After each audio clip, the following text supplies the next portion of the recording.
Welcome to the video. Today I will be detailing this filthy 2014 Chevrolet Silverado 1500 pickup truck.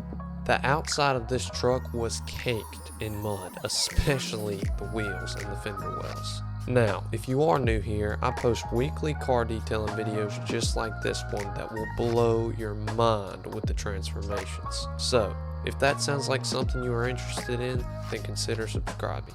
Now, sit back, relax, and enjoy the transformation.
this is the end result.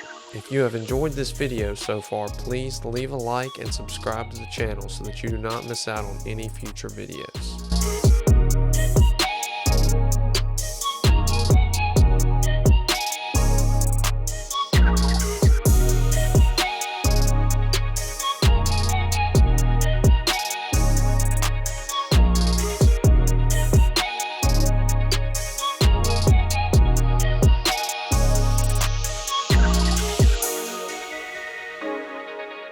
Now, if you want to see me deep clean a 2021 Ford Bronco, then watch this video, because you will be amazed at how dirty a car can get in only 2 years' time.